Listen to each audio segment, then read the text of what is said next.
Hello, hello, hello everybody. Welcome back to the Carlisle Clan Budgeting.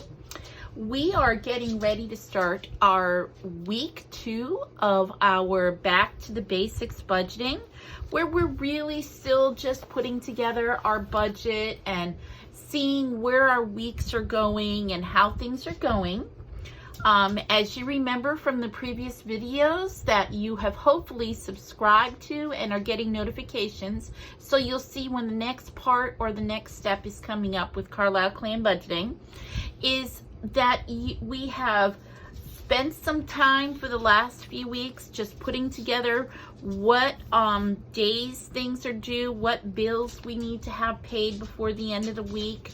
And then just looking at a basic budgeting item just to get this party started.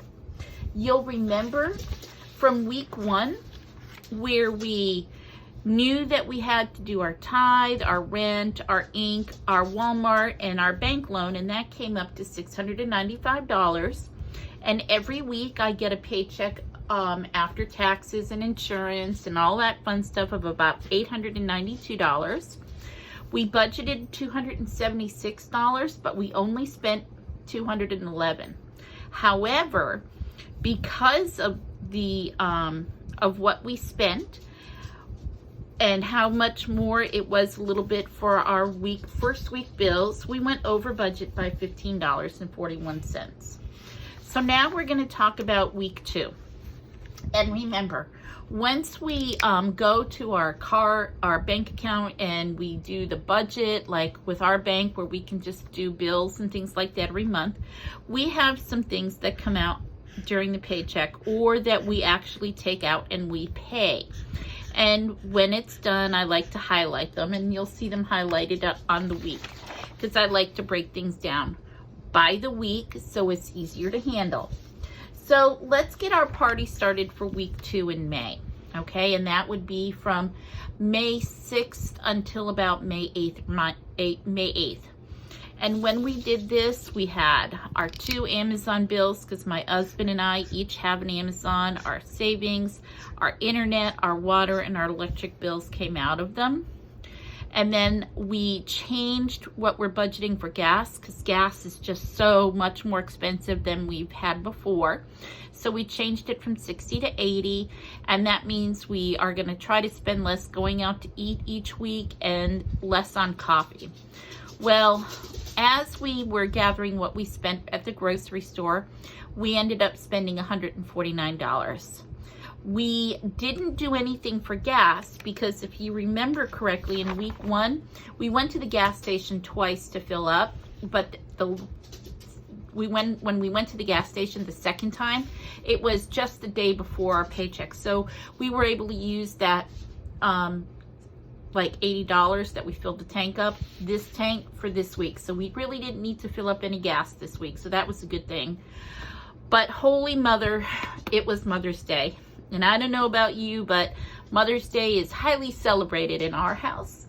And so that meant that we went out to eat a little bit more. We spent a little bit more going out to eat between my husband's mother and making sure she had dinner where she lives, plus our house celebrating me and going out to dinner and just having a really nice dinner. So we way overspent. And then, of course, my husband chose not to get any gas because of Mother's Day and just trying to keep our finances going. So for the week, we started with $892.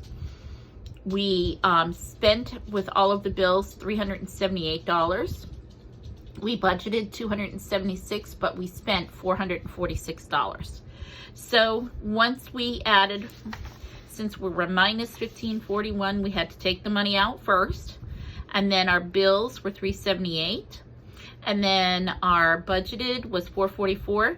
We ended up with $52.86, but then I had a last-minute trip to Winn-Dixie for $32.74. So for the 2 weeks, I still have $29.12 left over after our second week. Now remember, we are going through and we are practicing using our envelopes where we have our gas, we have fun, and we have food. And so each week we're going in and we're putting in $20 into each envelope because we need to establish a habit and get this party started with using cash so that we can get our finances under control. And I'm using the back of a file card because I'm not going to Etsy yet. I'm not spending a lot of money yet. So this week I went to Winn-Dixie. I spent $13.74 in cash.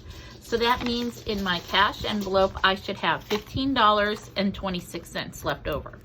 So that's 5, 6, 7, 8, 9, 10, 11, 12, 13, 14, 15. So I'm gonna keep my dollars in my envelope, and I'm adding 20 more for this coming week.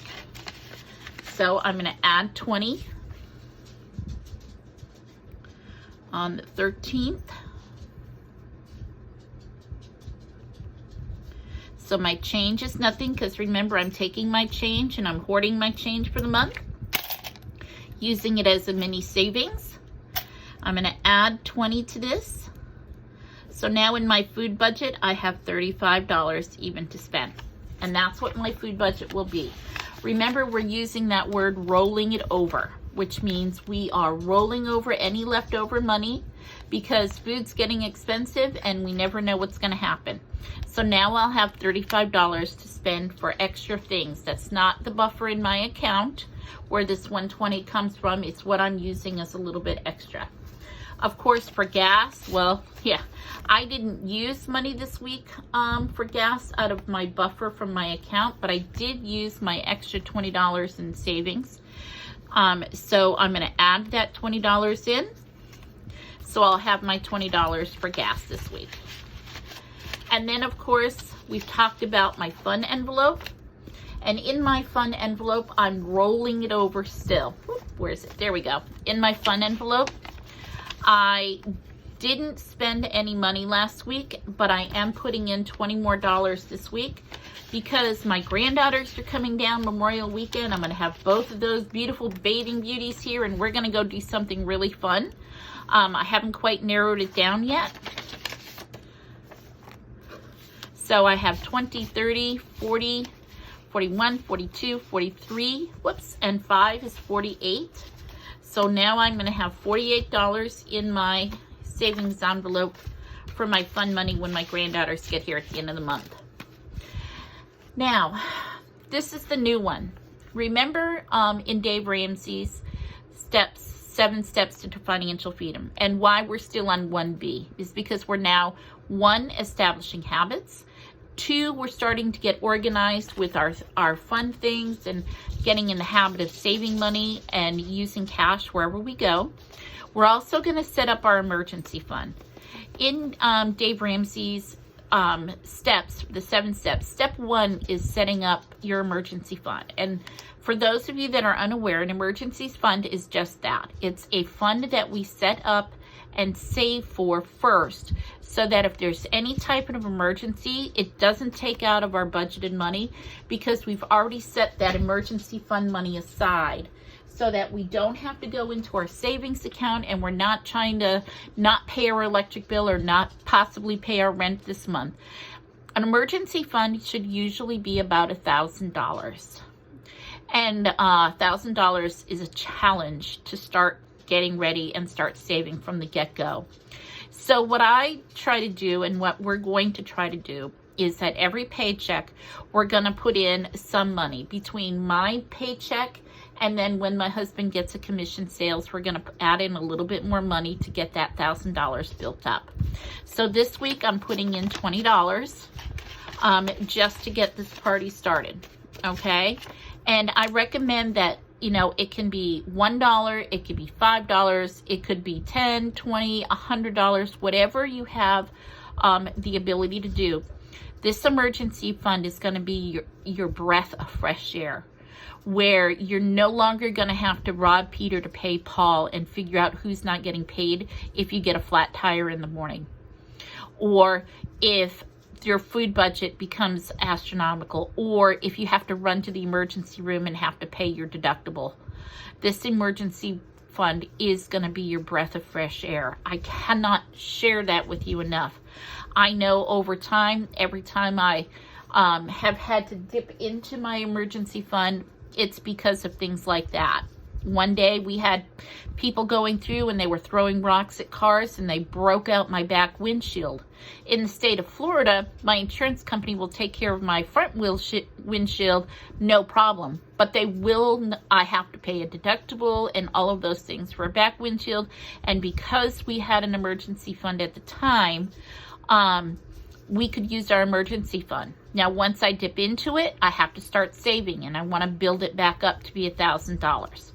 Dave Ramsey suggests even before we start working on our debt and snowballing our debt, that we start and have this cushion fund first. And for a breath of fresh air, I highly recommend it. Okay? So with that being said, right now I've got 4 envelopes that I'm basically doing each week.